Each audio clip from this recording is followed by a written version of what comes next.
Good morning all of you.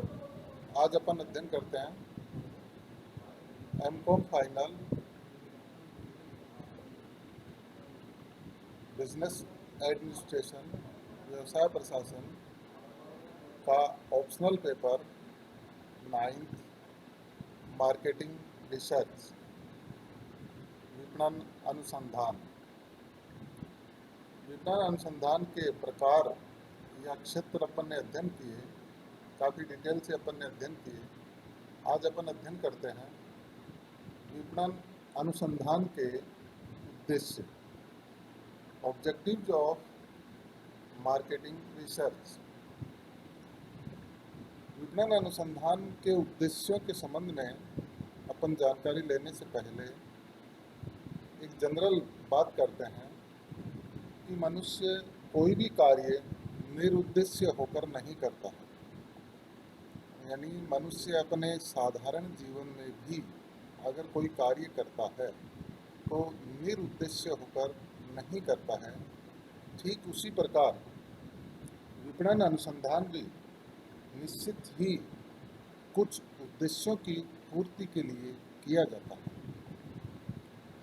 कुछ विद्वांस जैसे Green and Tull, professor Moulton, professor Converse आदि ने विपणन अनुसंधान के अपने अपने दृष्टिकोण से अनेक उद्देश्यों को बताया है। यहाँ पर अपन उन्हें ध्यान में रखते हुए विपणन अनुसंधान के कुछ प्रमुख उद्देश्य स्पष्ट करते हैं। इनमें सबसे पहले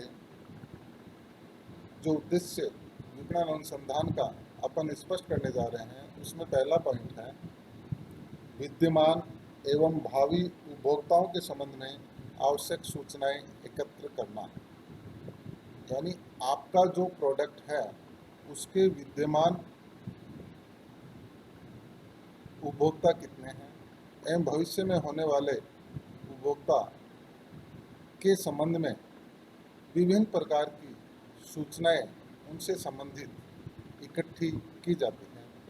ये इसका पहला और महत्वपूर्ण उद्देश्य होता है। दूसरा उद्देश्य उपभोक्ता की रुचियों, भावनाओं, क्रय प्रेरणा आदि का अध्ययन करना। यानी उपभोक्ताओं की, प्रत्येक उपभोक्ता की, चाहे वह मेल हो या फीमेल हो, यंग हो या ओल्ड हो, सभी प्रकार के उपभोक्ताओं की रुचि अलग अलग होती है। उनका अध्ययन किया जाता है। उनकी अभिवृत्तियाँ, एटीट्यूड्स उनके अलग अलग होते हैं, उनकी भावनाएं अलग अलग होती हैं। उन सभी का अध्ययन करना विपणन अनुसंधान का उद्देश्य माना जाता है। तीसरा उद्देश्य है उपभोक्ता की संतुष्टि एवं समाज कल्याण के स्तर को निर्धारित करना। यह है विपणन अनुसंधान में एक महत्वपूर्ण पॉइंट माना जाता है, उपभोक्ता की संतुष्टि। आपका जो प्रोडक्ट है उससे उपभोक्ता की संतुष्टि का स्तर क्या है, वह कहाँ तक संतुष्ट हो रहा है। इसी के साथ साथ उपभोक्ता समाज का अंग होने के कारण समाज कल्याण की आवश्यकता के स्तर को भी निर्धारित किया जाता है।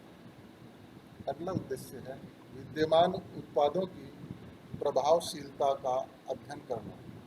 यानी प्रेजेंट में आपके जो प्रोडक्ट हैं, मार्केट में जो प्रचलित हैं, वो कहाँ तक प्रभावशील हैं, इसका गहराई से अध्ययन करना विपणन अनुसंधान का उद्देश्य माना जाता है। अगला उद्देश्य है नवीन उत्पादों के नियोजन एवं विकास के लिए आवश्यक सूचनाएं एकत्र करना। यानी मार्केट में जो नया प्रोडक्ट आप लॉन्च करने जा रहे हैं, उस प्रोडक्ट की प्लानिंग एंड डेवलपमेंट के संबंध में जो भी सूचनाएं आपके लिए आवश्यक है, उनको एकत्रित किया जाता है। यानी नवीन प्रोडक्ट मार्केट में उतारते हैं तो उसके लिए महत्वपूर्ण कार्य प्लानिंग एंड डेवलपमेंट होता है।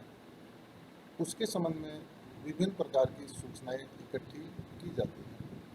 अगला उद्देश्य है विद्यमान बाजार क्षेत्र की प्रवृत्तियों का विश्लेषण करना, यानी आपके प्रोडक्ट के वर्तमान में जो बाजार के क्षेत्र हैं उनकी जो प्रवृत्तियां हैं उनका एनालिसिस किया करना भी विपणन अनुसंधान का उद्देश्य माना जाता है। संस्था के विक्रय कार्यों की समीक्षा करना एवं उनका मूल्यांकन करना कि सेल्स डिपार्टमेंट से संबंधित जो क्रियाएं हैं उन कार्यों की समीक्षा की जाती है और उनका वैल्यूएशन अर्थात मूल्यांकन समय समय पर किया जाता है। विक्रय बजट निर्धारित करना, आपके प्रोडक्ट का जो विक्रय बजट है उसको निर्धारित किया जाता है। अगला उद्देश्य है संस्था की मूल्य नीति पर उपभोक्ता की प्रतिक्रिया को ज्ञात करना। यह भी एक इम्पोर्टेंट उद्देश्य माना गया है विपणन अनुसंधान का कि आपकी जो मूल्य नीति है संस्था की उस पर उपभोक्ता किस प्रकार की प्रतिक्रियाएं व्यक्त कर रहा है उसको भी ज्ञात करना विपणन अनुसंधान का उद्देश्य माना जाता है। अगला उद्देश्य है संस्था के वितरण माध्यमों तथा वितरण में सहायक साधनों का मूल्यांकन करना तथा उनमें परिवर्तन की आवश्यकता यदि है तो उसको ज्ञात करना। वितरण के माध्यम, आपका प्रोडक्ट उपभोक्ता तक पहुंचाने के लिए आपने जो वितरण के माध्यम अपना रखे हैं जैसे थोक व्यापारी, फुटकर व्यापारी, एजेंट या अन्य कोई आपने वितरण का माध्यम अपना रखा है तो उसमें जो सहायक संसाधन काम आ रहे हैं उनका मूल्यांकन करना तथा अगर उसमें किसी प्रकार के परिवर्तन की आवश्यकता है तो उसमें आवश्यक परिवर्तन करना। अगला उद्देश्य है संस्था के विज्ञापन, विक्रय संवर्धन, प्रचार कार्यक्रम आदि संवर्धनात्मक साधनों की प्रभावशीलता का अध्ययन करना तथा उसमें अभिवृद्धि के लिए उपाय करना। वर्तमान समय में जो विक्रय संवर्धन के साधन है, विक्रय को बढ़ाने के लिए जो साधन अपन काम में लेते हैं जैसे विज्ञापन, विक्रय संवर्धन, प्रचार आदि जो साधन आप काम में ले रहे हैं उन वो कहाँ तक बाजार में प्रभावशील हैं, प्रतिस्पर्धी संस्था की तुलना में उनका प्रभाव कितना है, इसका अध्ययन गहराई से करना तथा अगर उनमें कोई अभिवृद्धि करनी है तो उसका उपाय करना, यह भी विपणन अनुसंधान का उद्देश्य माना जाता है। अगला उद्देश्य है नवीन संवर्धनात्मक साधनों को ज्ञात करना तथा उन्हें अपनाने की संभावना का पता लगाना, यानी वस्तु के विक्रय के लिए जो नवीन संसाधन विक्रय संवर्धन के साधन होते हैं उनको ज्ञात करना तथा उनको अपनाने की संभावना का अध्ययन करना, यह विपणन अनुसंधान के उद्देश्य के अंतर्गत शामिल किया जाता है। सर्वोत्तम संवर्धनात्मक संसाधनों का चयन करना, यह भी विपणन अनुसंधान का एक महत्वपूर्ण उद्देश्य माना जाता है। आज के युग में आपके संवर्धनात्मक जो भी संसाधन आप उपयोग में ला रहे हैं जैसे विज्ञापन है, विक्रय संवर्धन है या प्रचार है, उन सब का अध्ययन करना एवं तुलना करना कि कौन सा संसाधन किस क्षेत्र में ज़्यादा प्रभावशील है, फिर उनमें ये देखना कि जो सर्वोत्तम संवर्धनात्मक साधन है उसको सिलेक्ट किया जाता है। ये भी देखिए अलग अलग क्षेत्र वाइज अलग अलग संसाधन संवर्धनात्मक साधन काम में लिए जाते हैं तो उसी के अनुसार उनका चयन किया जाता है। अगला है विपणन की लागतों का नियमन एवं नियंत्रण करना। यह उद्देश्य भी अपने आप में महत्वपूर्ण माना जाता है कि आपके जो विपणन की लागतें हैं, कॉस्ट ऑफ मार्केटिंग है, उनके संबंध में नियमन एवं उनका नियंत्रण करना ताकि कॉस्ट ऑफ मार्केटिंग ज़्यादा नहीं आए। अगला अगला है, संस्था की नीतियों विशेषकर विपणन नीति पर वातावरण के बाह्य घटकों के प्रभाव का आकलन करना। यह उद्देश्य अपने आप में अपने स्तर पर बहुत महत्वपूर्ण माना गया है कि आपकी संस्था की जो नीतियां हैं, अलग अलग नीतियां होती है संस्था की, उनमें एक नीति होती है विपणन नीति।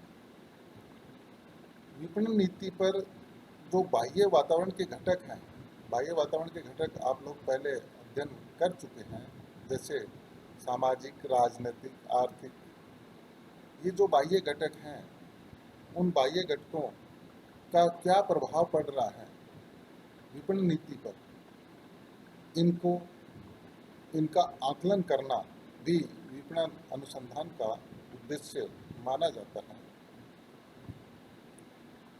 उत्पादों के नवीन उपयोग खोजना तथा उनका नवकरण करना, विपणन अनुसंधान का यह लास्ट एवं महत्वपूर्ण उद्देश्य माना जाता है। आज के युग में बहुत ज़रूरी है कि आपका जो उत्पाद है उसके नवीन उपयोग कौन कौन से हो सकते हैं, उनमें क्या क्या सुधार किए जा सकते हैं, और उसमें उत्पाद में भी अपन क्या सुधार कर सकते हैं ताकि उपभोक्ता उसको आसानी से उपभोग कर सके।